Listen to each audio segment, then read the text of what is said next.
Welcome back, everyone.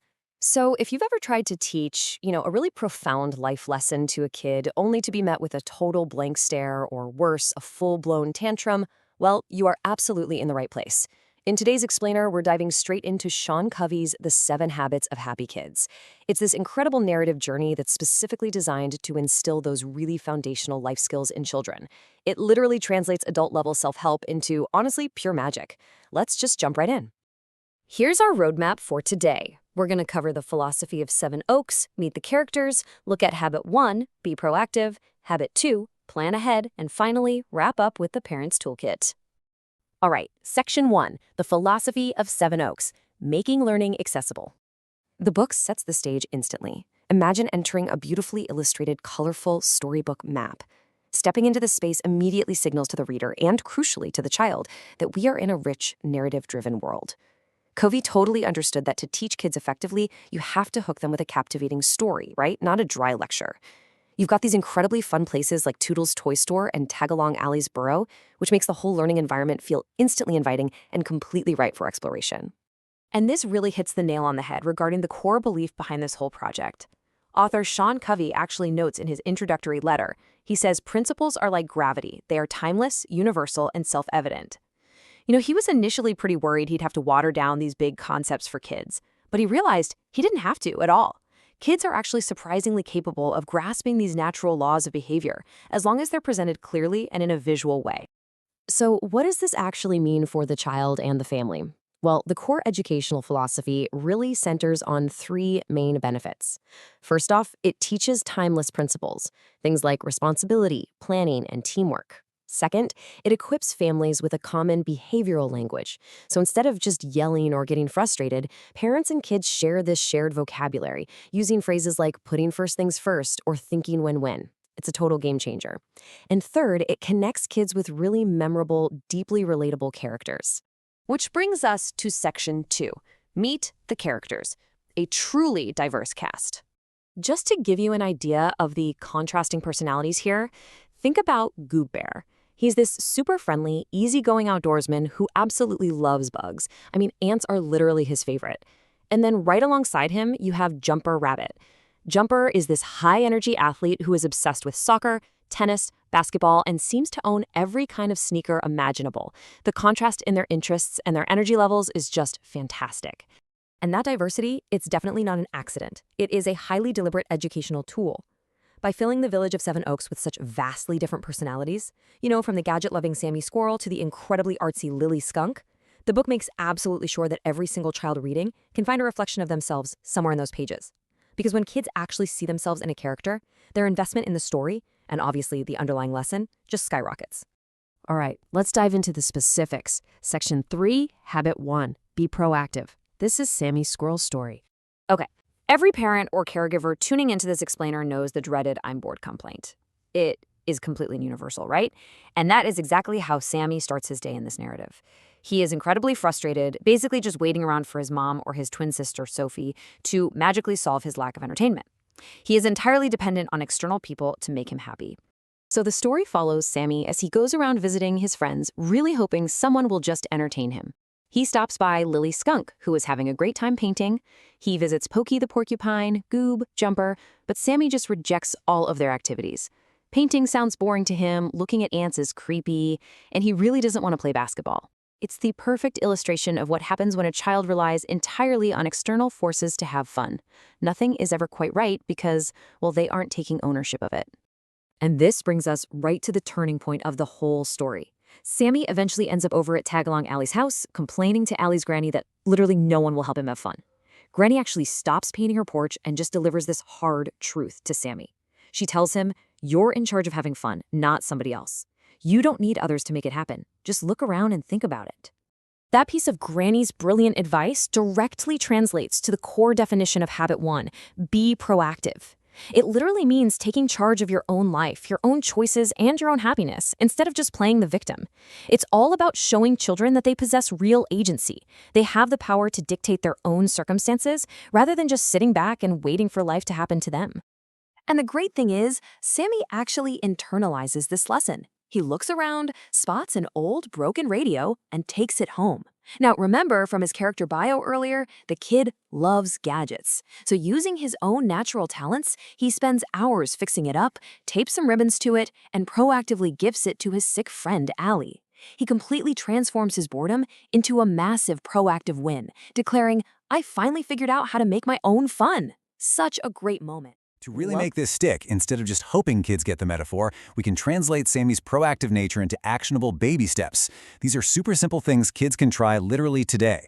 Feeling bored? Don't whine. Go do something nice for someone else. Did you mess something up? Don't wait to get caught. Apologize before anyone even asks you to.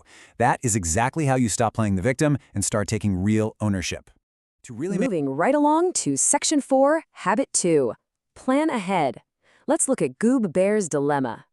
So, Habit 2 is what the adult version of the book calls begin with the end in mind. Our buddy Goob Bear finds himself absolutely marveling at a bug collecting kit in the window of Toodle's toy store.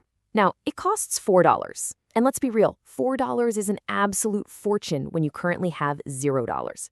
But instead of just whining about being broke or immediately running off to beg an adult for the cash, Goob realizes he needs a strategy. He literally tells himself, "I need to come up with a plan." And right here, the book beautifully models organization and budgeting for kids. Goob actually writes out this concrete, step-by-step priority list. Step 1, save some money. Step 2, buy the kit. And then he even lists out these other long-term goals, like buying a birthday gift for Allie, getting a honey-topped pizza, and going to the movies. He is quite literally beginning with the end in mind. It's just laid out so clearly. Then we get to the execution. To achieve step 1 of his master plan, Goob spots an opportunity. It happens to be a really hot day, so he teams up with Jumper Rabbit to start a lemonade stand. They are actively building toward that envisioned end goal. It's just a fantastic, highly visual way to show kids that, big desires require planned, actionable steps. You can't just wish for it, you have to work for it. Enter Goob Bear. Goob spots this fantastic bug collecting kit at Toodle's toy store. The catch? It's $4, and his pockets are empty. Now, Goob could just stand there and wish for it, or pitch a fit, but instead, he decides to make a structured plan. He quite literally begins with his desired end result visualized in his mind. Goob's strategy is practically a masterclass in universal success. Look at this. First, he identifies the exact goal. Then, he creates a specific plan, in this case, teaming up to run a lemonade stand. And finally, he executes it. Because he had that plan, he not only bought the bug kit, but he actually had enough leftover cash for a movie and a gift for a friend. Whether you're a CEO mapping out a quarterly roadmap or a bear who just really wants a toy, having a plan is the secret sauce that turns a wish into reality. For Habit 3, put first things first, Pokey Porcupine shows us exactly what not to do. Pokey spends his entire week playing, going to the dump, riding bikes, eating cookies, and completely ignores his upcoming spelling test. Surprise, surprise, he fails the test, and his quills droop from the stress. But once his friend teaches him to tackle his work before he plays, the whole dynamic shifts. He aces his next test, and his quills stand tall. It's the ultimate time management reality check. Do the hard things first so your playtime is actually relaxing and completely guilt-free. Next up, winning with others, focusing on interdependence and teamwork. So, once we've figured out how to be independent and responsible for ourselves, the explainer shifts focus outward. Because, let's face it, success in a vacuum isn't really success at all. We start navigating friendships in Seven Oaks and meet characters like Lily Skunk, a highly crafty artist, and Jumper Rabbit, this incredibly energetic sports fanatic. They couldn't be more different, but they both show us that healthy relationships require real empathy, active listening, and a commitment to making sure everyone wins. Lily Skunk is a perfect example of Habit 4, think win-win. She desperately wants a vegetable garden, but her mom knows it's a ton of work and says no. The typical reaction? Pout, argue, pitch a fit, basically a win-lose scenario. But Lily negotiates. She promises to do all the planting, all the weeding, and all the watering herself if her mom just lets her use a patch of land. The result is pure magic. Lily kits her garden, and her mom gets fresh, delicious vegetables with zero labor. It is a brilliant, creative solution where both sides get exactly what they want. Then we have Habit 5, listen before you talk, or seek first to understand, then to be understood. Jumper Rabbit learns this one the hard way. When a friend loses a butterfly net, Jumper is bouncing off the walls, tossing out quick fixes, and talking over everyone. He completely misses the point. When a toddler tries to help, Jumper just ignores her because he can't understand her baby talk.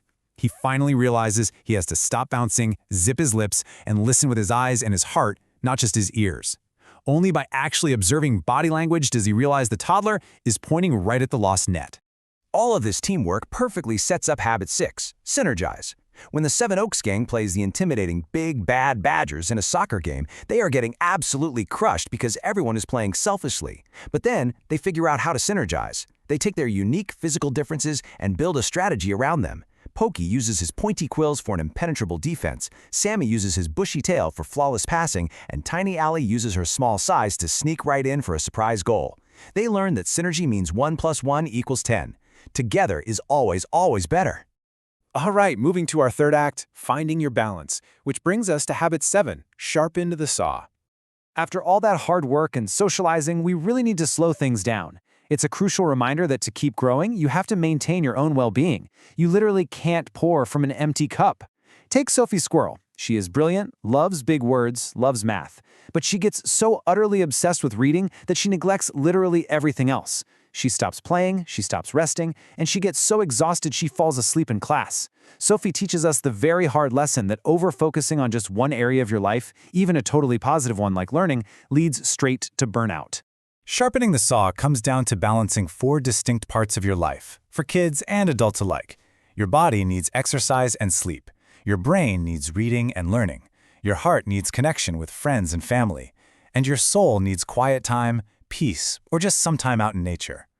Sophie eventually finds her joy again by scheduling time to race bikes for her body and color with friends for her heart, because balance simply feels better.